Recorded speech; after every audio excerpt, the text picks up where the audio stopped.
ইরানের সবচেয়ে গুরুত্বপূর্ণ বন্দর এখন দাউ দাউ করে জ্বলছে। একদিনে একই সময়ে ঠিক দুটো বড় শহরে ভয়াবহ বিস্ফোরণ। একদিকে যখন আমেরিকার সেন্ট্রাল কমান্ড ইরানকে ধমক দিচ্ছে, ঠিক তখনই এই ব্লাস্ট। তেল আবিব থেকে শুরু করে ওয়াশিংটন সবাই এখন নড়ে চড়ে বসেছে। এবং সবচেয়ে বড় প্রশ্ন, এটা কি নিছকই দুর্ঘটনা, নাকি ইরান যে যুদ্ধটা লড়বে তার সাইরেন বেজে গেল? ইসরায়েল কেন আগ বাড়িয়ে বলছে আমরা কিছু করিনি, আর ইরান কেন চিৎকার করে বলছে সব শান্ত আছে? আজকের এই প্রতিবেদনে আমি আপনাদের এমন কিছু ডট কানেক্ট করে দেখাবো যা দেখার পর আপনি নিশ্চিত হবেন জিওপলিটিক্সে কোইন্সিডেন্স বা কাকতালীয় বলে কোনো শব্দ নেই। চলুন আসল খেলাটা বোঝা যাক। প্রিয় দর্শক, গতকাল 31শে জানুয়ারি দুপুর গড়িয়ে তখন বিকেল, হঠাৎ করেই কেঁপে উঠল ইরানের দক্ষিণ প্রান্ত। জায়গাটা কিন্তু যেন তেন কোনো জায়গা নয়, বন্দর আব্বাস, ইরানের অর্থনীতির লাইফ লাইন। আর ঠিক তার কিছুক্ষণ পরেই খবর এলো ইরানের আর এক শহর আওয়াজেও ভয়াবহ বিস্ফোরণ।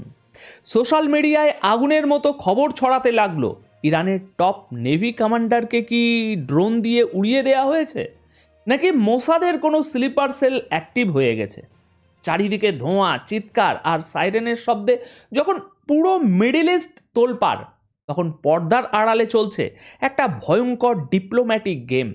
আজ আমরা সেই গেমটাই ডিকোড করব, আবেগ নয়, যুক্তিতে। আসুন সরাসরি গ্রাউন্ডে যাই, ঘটনা কি ঘটেছে দেখুন। রিপোর্ট আসছে ইরানের স্ট্র্যাটেজিক পোর্ট সিটি বন্দর আব্বাসে ভয়াবহ বিস্ফোরণ হয়েছে। সরকারি হিসাবে 1 জন নিহত এবং 14 জন আহত।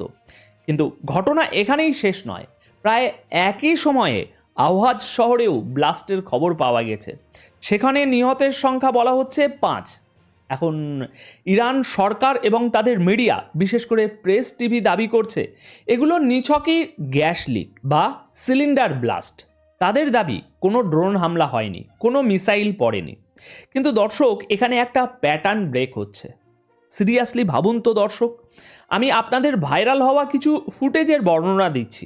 ফুটেজে দেখা যাচ্ছে একটা বহুতল ভবনের ঠিক মাঝখানের একটা ফ্লোর সম্পূর্ণ উড়ে গেছে। জানালার পর্দাগুলো বাইরে ঝুলছে, দেওয়াল ধসে পড়েছে, নিচে মানুষের জটলা, ফায়ার ব্রিগেডের গাড়ি। এখন প্রশ্ন হলো, সাধারণ গ্যাস লিক হলে সাধারণত পুরো বিল্ডিংয়ের কাঠামো নড়ে যায়, দেওয়ালগুলো এলোমেলো হয়ে ভাবে বাইরের দিকে ছিটকে পড়ে। কিন্তু ফুটেজে দেখা যাচ্ছে খুব স্পেসিফিক বা নির্দিষ্ট একটা ফ্লোর টার্গেট হয়েছে। মনে হচ্ছে যেন কেউ পিন পয়েন্ট অ্যাকিউরেসিতে সেখানে কিছু ফাটিয়েছে। দেখুন, ইরানের ইতিহাসে আমরা আগেও দেখেছি, যখনই নাতাঞ্জ বা অন্য কোনো নিউক্লিয়ার সাইডে মোসাদ বা সিআইএ অন্তর্ঘাত চালায়, প্রথম 48 ঘন্টা ইরান সেটাকে ইলেকট্রিক শর্ট সার্কিট বা দুর্ঘটনা বলে চালিয়ে দেয়। কেন? যাতে জনগণের মধ্যে প্যানিক তৈরি না হয় এবং তারা পাল্টা হামলা করার জন্য সময় পায়। আওয়াজ এবং বন্দর আব্বাস দুটোই ইরানের অর্থনীতির জন্য অত্যন্ত সেন্সিটিভ জায়গা। বন্দর আব্বাস হলো সেই জায়গা যেখান দিয়ে ইরানের সিংহভাগ তেল রপ্তানি হয় এবং ইম্পোর্ট ঢোকে। এমন হাই সিকিউরিটি জোনে একই দিনে 2টো গ্যাস লিক, অঙ্কটা কিন্তু এত সহজ না। এবার আসি দ্বিতীয় পয়েন্টে, যা নিয়ে তোলপাড় চলছে। টার্গেটটা আসলে কে ছিল, নাকি কি ছিল? সোশ্যাল মিডিয়া এবং কিছু আন্তর্জাতিক সোর্সে খবর রটে গিয়েছিল যে এই হামলায় ইরানের রেভলিউশনারি গার্ডের navy commander admiral Ali Reza তাংসেরিকে টার্গেট করা হয়েছে। গুজব রটেছিল যে তিনি হয়তো আর বেঁচে নেই। এই খবরটা আগুনের মতো ছড়িয়ে পড়ে। কিন্তু কারণটা বুঝুন। আলী রেজা তাংসারি সেই ব্যক্তি যিনি পারস্য উপসাগরে আমেরিকার নৌবহরকে সবসময় চ্যালেঞ্জের মুখে রাখেন। তাকে সরানো মানে আমেরিকার জন্য হরমুজ প্রণালীতে চলাফেরা করা অনেক সহজ হয়ে যাবে। কিন্তু ইরানের তাসনিম নিউজ এজেন্সির সাথে সাথে এই খবরকে ভুয়া বা ফেক নিউজ বলে উড়িয়ে দিয়েছে। আইআরজিসির পাবলিক রিলেশন অফিস থেকে অফিসিয়াল স্টেটমেন্ট এসেছে, আমাদের কোনো নেভেল বেসে ড্রোন হামলা হয়নি, আমাদের কোনো কমান্ডার নিহত হননি, আমাদের কোনো বিল্ডিং ধ্বংস হয়নি। আচ্ছা, মেনে নিলাম তাদের কথা, কিন্তু একটা প্রবাদ আছে, যা রটে তার কিছু তো বটে। যদি সত্যি কিছুই না হয়ে থাকে, তবে এত বড় গুজব ছড়ালো কে? আর কেনই বা ইরানকে এত তড়িঘড়ি করে প্রেস রিলিজ দিতে হলো? সাধারণত ছোটোখাটো দুর্ঘটনায় আইআরজিসি নিজে থেকে স্টেটমেন্ট দেয় না। যখন তারা স্টেটমেন্ট দিচ্ছে, তার মানে তারা নিজেরাও এই বিষয়টাকে ন্যাশনাল সিকিউরিটি থ্রেট হিসাবে দেখছে। এখানে আমার বিশ্লেষণ হলো, হয়তো কমান্ডার মারা যাননি, কিন্তু তাকে বা তার ঘনিষ্ঠ কোনো সার্কেলকে ওয়ার্নিং দেওয়ার জন্য এই বিস্ফোরণ ঘটানো হতে পারে। এটাকে ইন্টেলিজেন্সের ভাষায় বলা হয় নক অন দ্য রুফ, মানে আমরা তোমার বেডরুম পর্যন্ত পৌঁছাতে পারি। এবার আসুন গল্পের সবচেয়ে ইন্টারেস্টিং পার্টে, ইসরায়েলের প্রতিক্রিয়া। The Times of Israel headline করেছে, ইসরায়েল অফিসিয়ালস ডিনাই ইনভলভমেন্ট, অর্থাৎ ইসরায়েলি কর্মকর্তারা আগ বাড়িয়ে বলছেন, ভাই আমরা ইরানে কোনো ব্লাস্ট করাইনি। এটা অত্যন্ত অদ্ভুত দর্শক। কেন জানেন? সাধারণত মোসাদ যখন ইরানে কোনো অপারেশন চালায়, ইসরায়েল সবসময় একটা পলিসি মেনে চলে, সেটা হলো কৌশলগত অস্পষ্টতা। তারা স্বীকারও করে না, আবার অস্বীকারও করে না। তারা শুধু মুচকি হাসে এবং বিশ্বকে ভাবতে দেয়। কিন্তু এবার তারা কেন এত দ্রুত না বলল? দেখুন, এর পিছনে দুটো কারণ থাকতে পারে। এক, ভয় বা আশঙ্কা। বর্তমান পরিস্থিতিতে এই মুহূর্তে তারা চায় না ইরান সরাসরি তাদের উপরে মিসাইল ছুড়ুক, তাই তারা আগেভাগেই হাত ধুয়ে ফেলেছে, যাতে ইরান ভুল বুঝে হামলা না করে বসে। দ্বিতীয়, আমেরিকান চাপ।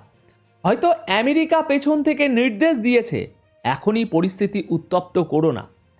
তবে ইসরায়েল অস্বীকার করলেই যে তারা ধোয়া তুলসী পাতা, এটা ভাবার কোনো কারণ নেই। জিওপলিটিক্সে অস্বীকার অনেক সময় স্বীকারোক্তির চেয়েও বড় প্রমাণ হয়ে দাঁড়ায়। দর্শক, আমি সবসময় বলি, খবর পড়বেন না, খবরের টাইমিং এবং সময়টা দেখবেন। ইরানে এখন ইসলামিক রেভলিউশনের 47তম বার্ষিকী পালনের প্রস্তুতি চলছে। এই গতকালই ইরানের supreme leader Ayatollah Ali Khamenei বিপ্লবের জনক ইমাম খামিনির মাজারে শ্রদ্ধা জানাতে গিয়েছিলেন। তিনি সেখানে নামাজ পড়েছেন, দোয়া করেছেন। ঠিক এমন একটা আবেগঘন এবং হাই প্রোফাইল দিনে দেশের দুই গুরুত্বপূর্ণ শহরে বিস্ফোরণ।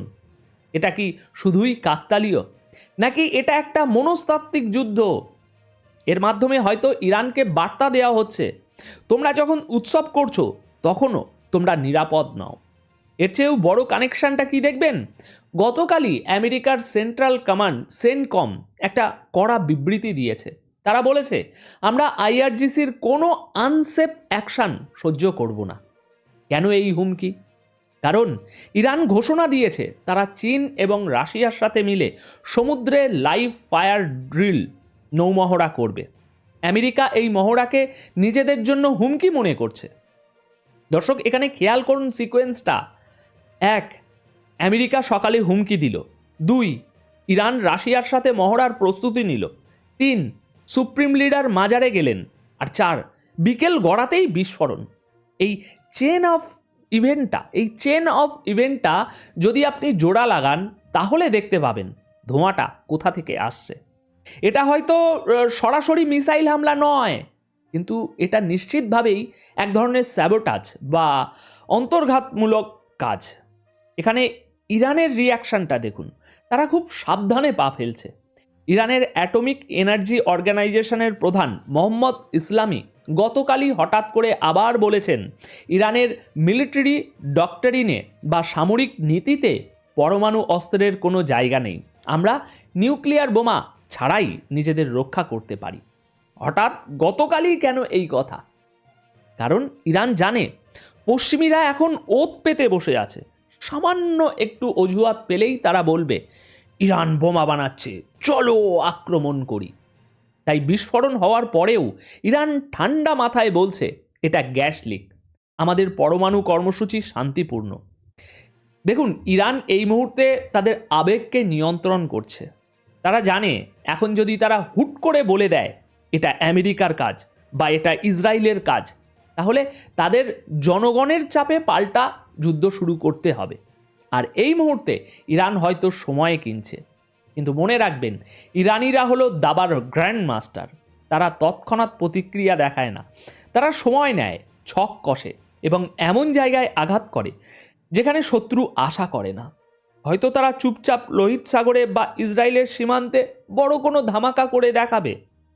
এখন সবশেষে সারমর্মটা কি দাঁড়ালো তাহলে দর্শক? ইরানের 2 গুরুত্বপূর্ণ শহরে বিস্ফোরণ হয়েছে, এটা ফ্যাক্ট। সেখানে মানুষ মারা গেছে, এটাও ফ্যাক্ট। ইসরায়েল এবং আমেরিকা নিজেদের ইনভলভমেন্ট অস্বীকার করেছে, এটাও সত্য। কিন্তু টাইমিং এবং জিওপলিটিক্যাল প্রেক্ষাপট চিৎকার করে করে বলছে ডালে কিছু গোলমাল আছে ভাই। সোশ্যাল মিডিয়ায় অনেকেই হয়তো এখন বলবেন ইরানে পরমাণু হামলা হয়ে গেছে বা ইরান শেষ হয়ে গেল। দয়া করে এই সস্তা আবেগে গা ভাসাবেন না। ইরান মধ্যপ্রাচ্যের অন্যতম শক্তিশালী দেশ। 2 সিলিন্ডার ব্লাস্ট বা ড্রোন হামলায় তারা ভেঙে পড়বে না, বরং এই আঘাত তাদের আরও বেশি ডেসপারেট বা বেপরোয়া করে তুলতে পারে। আমাদের কাজ হলো অন্ধের মতো খবর বিশ্বাস না করে খবরের পেছনের রাজনীতিটা বোঝা। আর আমি ঠিক সেটাই আপনাদের সামনে তুলে ধরার চেষ্টা করলাম। এখন আপনার কি মনে হয়, এটা কি সত্যি গ্যাস লিক ছিল যেমনটা ইরান এই মুহূর্তে বলছে, নাকি এর পেছনে আছে মোসাদ বা সিআইএর গোপন কোনো মিশন? আপনার মতামত নিচে কমেন্ট করে অবশ্যই জানাবেন। আর ভিডিওটা যদি আপনার চিন্তার জগৎকে একটুও নাড়িয়ে দিয়ে থাকে, আপনার ভালো লেগে থাকে, তবে একটি লাইক দিন এবং আপনার বন্ধুদের সাথে শেয়ার করুন। আর জিওপলিটিক্সের এমন গভীর বিশ্লেষণ বাংলায় পেতে সাবস্ক্রাইব করে বেল আইকনটি চেপে দিন। দেখা হচ্ছে পরের প্রতিবেদনে। ততক্ষণ পর্যন্ত ভালো থাকুন, সুস্থ থাকুন। ধন্যবাদ আপনাদের সকলকে।